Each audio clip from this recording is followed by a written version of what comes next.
This is how I use negative behaviors and past bad habits to propel me forward and make sure that they never happen again. So, when you do something that you regret, there are two paths that you can take. There's depression, and then there's anger, bitterness, and frustration. You don't have to be a genius to be able to understand that most people choose depression after they do something that they regret. And it's a totally natural reaction to doing something that you shouldn't have done. Depression is more like a hopeless state that you sit in and you let the negative energy kind of grow inside of you, and you feel like you're going deeper and deeper and deeper into it. And they're simply just not ready to change.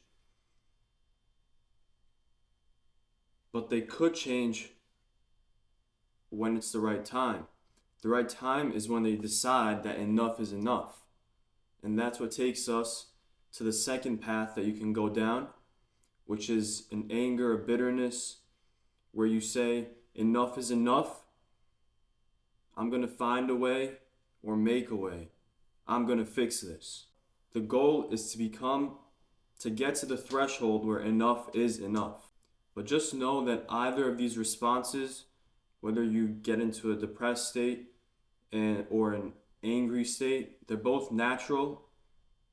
The depressed state, if you are an aware and conscious individual, will eventually take you to the point where you say enough is enough. The more you sit in the depressed state, the more pain that builds up, that eventually will force you to act, but there is always a chance that it doesn't, and you go deeper and deeper. So it's all up to you. There's no circumstance that's going to change. You have to decide to take conscious control and move forward in the right direction. And once you do, everything can change. Okay, so now we're up to the point where you say enough is enough. So what do? You have to focus your energy, that anger, into the anticipation that you're going to do that act again. Because whatever you did, there was a trigger to it. There was something that happened that led you to doing that thing. What I'm talking about specifically is whether you ate something you shouldn't have or looked at something you shouldn't have. Anything that made you feel like you did something wrong, made you feel guilty, or just didn't act in a way that aligns with your values and who you want to become. Those are the type of actions that I'm talking about. Okay, so now we agree this thing that you did could happen again. It probably will. The scenario specifically. The scenario could happen again. So this is the exercise. I want you to close your eyes and see it happening exactly as it happened before. Or maybe in a different scenario where it could happen again. See it vividly, exactly all the details. Any sounds that are happening, any emotions that you're feeling at that moment. See yourself about to do whatever the act is, and then think to yourself or say out loud while you're doing this visualization, say no, just no, okay? Hit your chest, just wake up, realize what you're doing, and you're like, I'm not that type of person. I'm not going to do that. And this kind of breaks the pattern because you know that you are better than that. You know that you shouldn't have done it or you shouldn't do it in the future.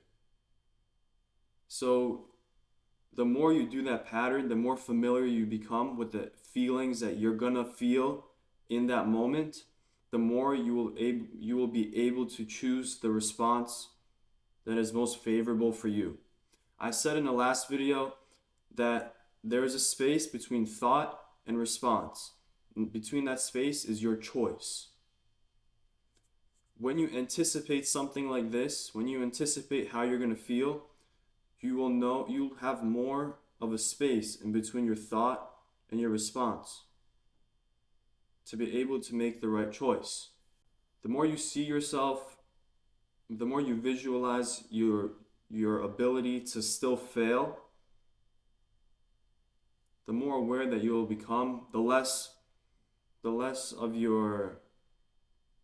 arrogant you'll be. You'll see that it is definitely possible that you mess up or slip up again, and you will always be aware to not put yourself in that situation or to act in a way that breaks out of the pattern and allows you to move forward in the right way.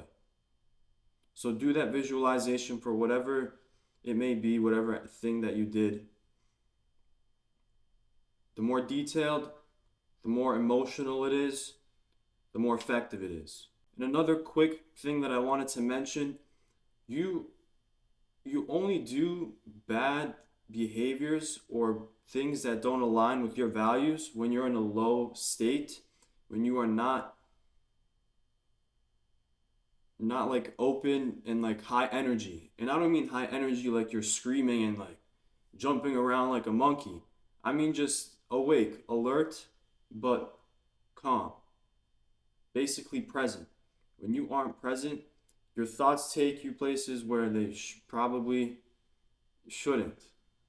Okay? So the long-term solution to this also is build the habit of anticipating your failures, the possible places where you can slip up. And also, it sounds kind of random, but take care of your energy. Take care of the food that you put in your body and the way that you move your body. It's very important because your level of energy does correlate a lot to how you move, and it will allow you to have so much more clarity and control when your body and mind work for you, not against you. If you got value from this, if you want to hear more things like this, click the subscribe button. If you want any specific help on anything that we talked about in this video, then check out the link in the description. I'd love to help you out. I'll see you in the next video.